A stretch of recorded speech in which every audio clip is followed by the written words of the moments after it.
I'm a mixture, I think. You know, I always listen to kind of various different music, going to matches and stuff like that. I like a bit of dance music for the kind of pick up the mood type scenario. I always liked U2, Bruno Mars, Irish music as well, Mary Black, you know, Bright Blue Rose. Love that song. Christy Moore, loads of different music. You don't sing as well, do you? Unfortunately, I did play the guitar when I was young, but I could never sing, and that's why I ditched the guitar, really. That was the shame. I would have loved to be able to sing, but you know, overall, it was very good, Ross, and I really enjoyed it, and the opportunities that rugby has given me to travel the world, to meet people, and maybe to work in the game now has been special, but 09 enjoy was, that, do you? 09 was, yeah, I do, I love it. 09, that stuff in 09 was really difficult. Even the Lions tour just gone, it brings back all the memories. Yeah. Frustration, why me? And, you know, because I was a wild card selection and it was phenomenal. There was, you know, posters up all over Tipperary town. The new RT News came down that evening. They were interviewing people on the street, and I just felt a huge amount of guilt, frustration, anger, and just, why did this happen? Why did this have to happen? And I found it so difficult. I didn't sleep for a long time. I was suicidal. Yeah, I was, yeah. And if I had a switch that I could just press it to turn it off, it would have been easy. I would have definitely pressed it. But the fact that my son was born, he was only 5 months, and, you know, I felt I had a responsibility, not just to my son, obviously, that he was an unbelievably bright light that shone that year when he was born. And it was amazing to hold him and to be a father and understand that and the joy that comes with that.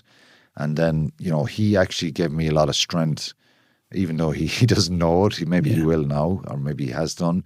But he gave me a lot of strength to recover. And I had to go to my doctor in Munster, and I had to go to see a psychologist, and I had to talk it out.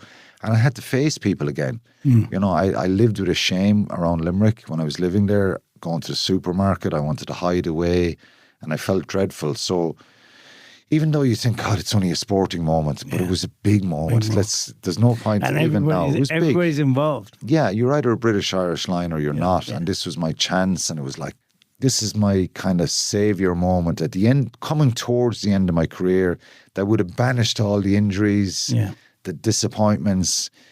If I can get on that jersey and get to South Africa and play, it's life-changing in a sense of not for any sort of monetary gain, but just as a kind of a badge for myself that I stuck at it and I kept going. Even though the reality of all that is I did stick at it and I kept going through the difficult times. You know, I ended up with 27 caps, 216 for Munster, and they were brilliant. So people often ask sports people, would they change anything? Would you? I would change that moment. You can't. Take me off. Yeah. If I'm not on the field, just don't be there. Don't be at the front of the line out. Change the line out call. It's the one thing that will, you know, it does haunt me really. And, you know, look, Leo was great. Like, it's fine. It's competitive. I probably have a few scars in the back of my calves from Leo over the years. Leo was tough. And I was able to recover. And probably for the first time, I spoke to people about my emotions and the sadness and all that. And I had to get some professional help.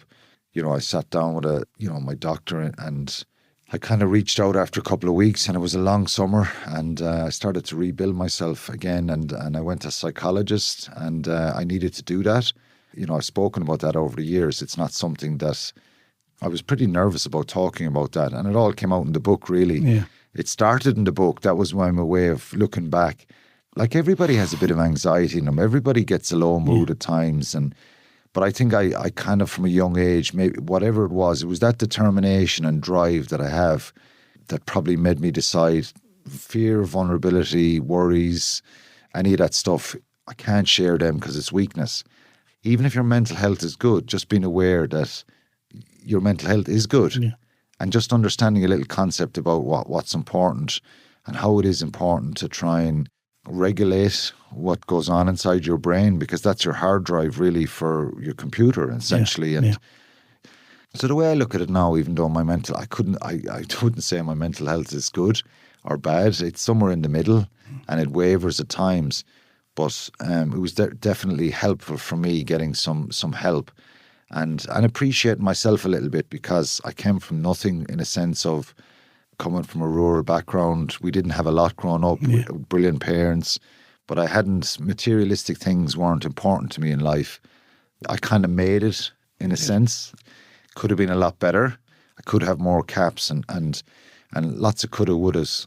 Life is not made of coulda, woulda. No, it's not. But I'm very blessed now, and what it helped me to do, be trying to get a bit of awareness around my mental health, Rossa, was it made me probably enjoy the last 2 years of my career, because I had 2 more years after that, and I played, and I went those last 2 years with 1-year contracts, with far less salary, but I was probably, for the first time, I was a bit more in control of my emotions. And I had to keep on track of them, obviously. And, life can throw different things at you in your personal life, your sporting life. But I think I probably believe better now that just important to your mind, and sometimes it can waver and it can play tricks on you.